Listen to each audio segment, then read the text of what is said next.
ఒక్కసారి కొమ్మూరి గోల్డ్ కి కాల్ చేయండి. తాకట్లో ఉన్న మీ బంగారాన్ని విడిపించి మార్కెట్ ప్రైస్ కి వాళ్ళు కొనుక్కుని మిగతా డబ్బులు మీకు ఇచ్చేస్తారు. హలో అండి, అందరికీ నమస్కారం. నేను మీ కట్టా కార్తీక్. కొన్ని విషయాల్ని మనం చెప్పాలి, కొన్ని విషయాల్ని సీనియర్ రాజకీయ నాయకుల చేత చెప్పించాలి, ఎక్స్పర్ట్ చేత చెప్పించాలి. ఇప్పుడు ఇవాళ జగన్మోహన్ రెడ్డి గారు పోతిరెడ్డిపాడికి వెళ్తూ ఉన్నారు. రాయలసీమ జలదీక్ష అని చెప్పేసి ఒక ప్రోగ్రాం పెట్టుకున్నారు. ఆయన ఈ ప్రోగ్రాం పెట్టుకోవడానికి ఉన్న కారణం ఏంటంటే రేవంత్ రెడ్డి గారు తెలంగాణ అసెంబ్లీలో చెప్పిన ఒక మాట. రేవంత్ రెడ్డి గారు తెలంగాణ అసెంబ్లీలో మాట్లాడుతూ, నేను చెప్పినందుకు గాను చంద్రబాబు నాయుడు గారు రాయలసీమ ఎత్తిపోతల పథకాన్ని ఆఫ్ చేశారు అని చెప్పారు. ఆ మాట చెప్పి ఒక నెల గడుస్తుంది. మరి ఆ మాట చెప్పగానే జగన్మోహన్ రెడ్డి గారు ఇలా రాయలసీమ దీక్ష పెట్టుకుంటే వేరు, కానీ చెప్పిన ఒక నెల తర్వాత ఇలా రాయలసీమ దీక్ష పేరుతోటి కొంత హడావుడి క్రియేట్ చేస్తున్నారు. నిజానికి రాయలసీమ ఎత్తిపోతల పథకం స్టార్ట్ చేసింది ఎవరు, ఆఫ్ చేసింది ఎప్పుడు, ఇవన్నీ కూడా మాట్లాడుకునేటువంటి ప్రయత్నం చేద్దాం. అసలు రాయలసీమకి నీరిచ్చింది ఎవరు?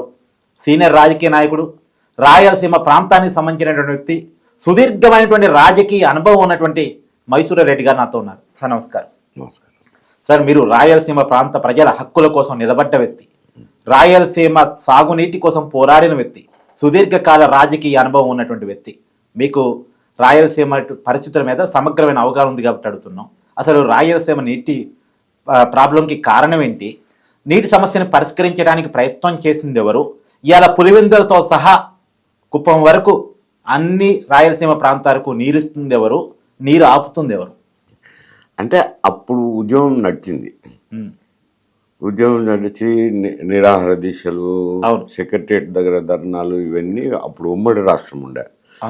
ఉమ్మడి రాష్ట్రంలో మేము కోరిన కోరిక ఏమిటంటే తెలుగుగంగ ప్రాజెక్టును కడప కర్నూలులో కూడా టేకప్ చేయాలని.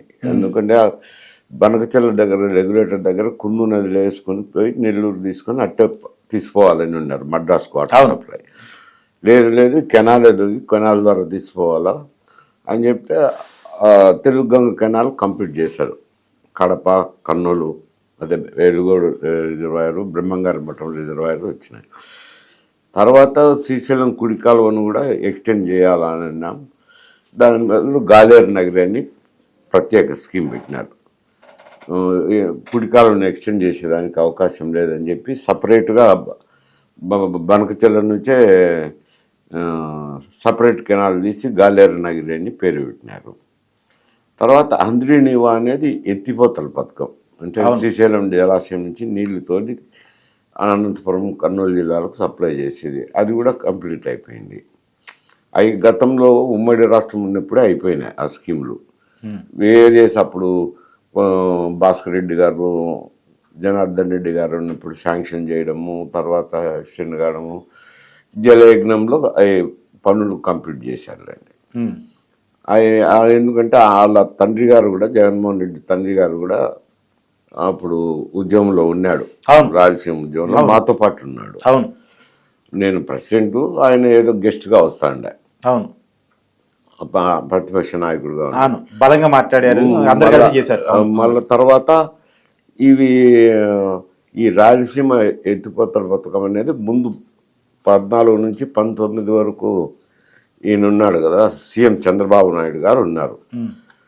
ఉన్నప్పుడు ఆయన పట్టుసీమ అని ఫస్ట్ టైం అనౌన్స్ చేసినారు.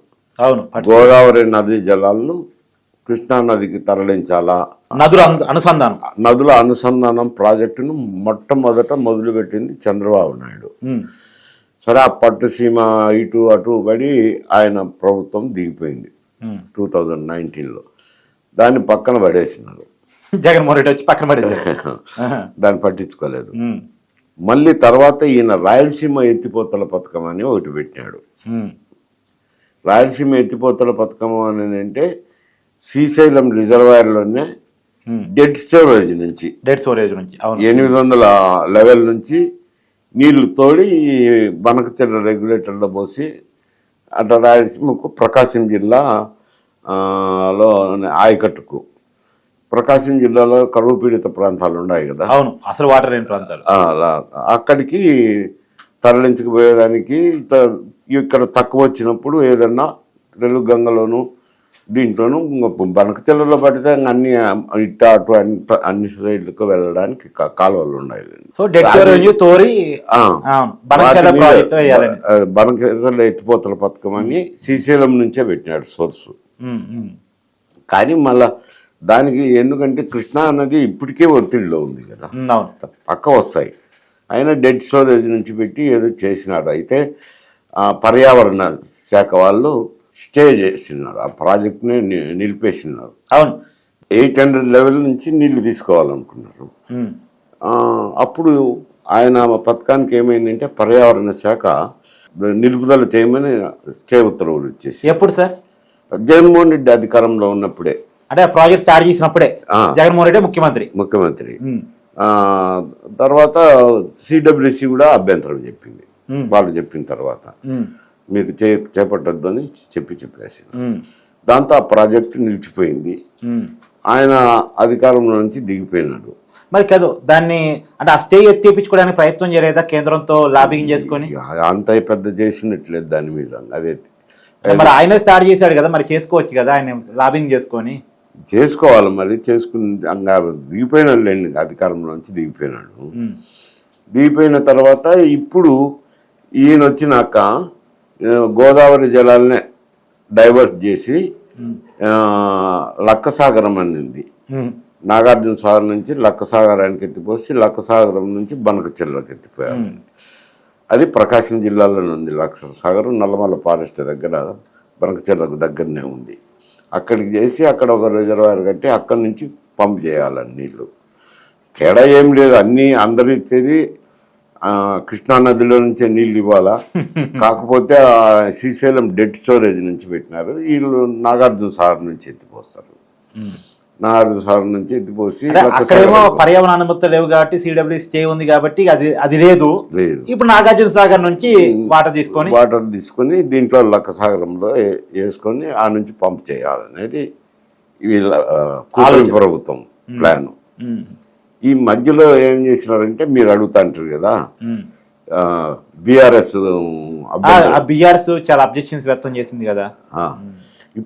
ఇప్పుడు అబ్జెక్షన్ చేసి, అంతకుముందు బీఆర్ఎస్ గవర్నమెంటే ఇక్కడున్న తెలంగాణలో. అవును, అక్కడ జగన్మోహన్ రెడ్డి. అవును, వాళ్ళిద్దరికి బాగా అండర్స్టాండింగ్ ఉన్నది. అవును, అండర్స్టాండింగ్ ఉన్నప్పుడు బీఆర్ఎస్ ఆయన నాయకుడు కె చంద్రశేఖరరావు గారు తిరుపతికి వెళ్ళినాడు.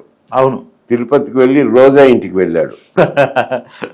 అది చేపల పులుసు తిన్నారని అప్పట్లో పెద్ద వివాదం లేదు. పోయినాడు కదా అక్కడ.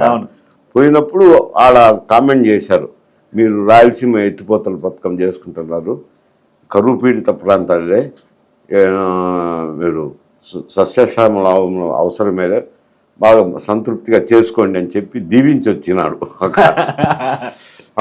కానీ మరి హరీష్ రావు ఏంది సార్, మేము రాయలసీమ ఎత్తిపోతల పథకాన్ని ఆపని ఆ రోజుల్లోనే కంప్లైంట్ చేసాం. లేదు కదా, అదంతా జరిగింది.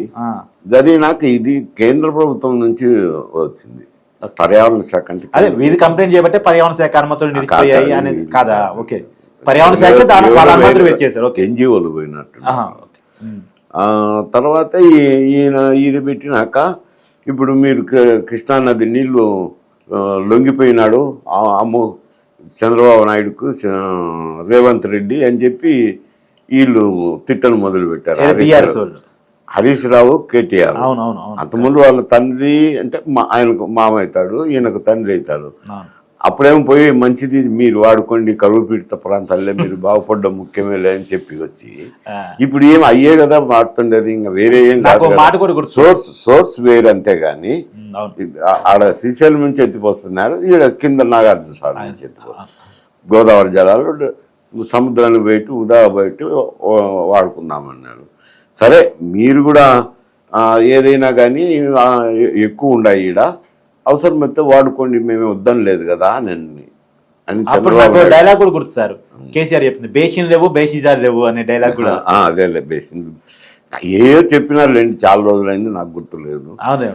అప్పుడైతే సమర్థించినారు, ఇప్పుడు వచ్చి వ్యతిరేకిస్తున్నారు. మళ్ళా రేవంత్ రెడ్డి కూడా శాసనసభలో రైజ్ అయింది కాబట్టి నేను మాట్లాడినా, నిలుపుదల చేసిన ఇప్పుడు చర్చించుకుందాం రండి అని మళ్ళీ కాస్త తగ్గినాడు, ఇప్పుడు కొంచెం తగ్గినాడు. అది ఏదో చర్చించుకుంటారు, మొదలు పెడతారు.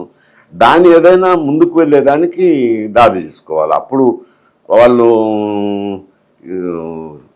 ఈయన నిలబెడుతున్నారని ఈయనే నేను నిరాహార దీక్ష చేస్తాను అది ఇది అని అన్నారు.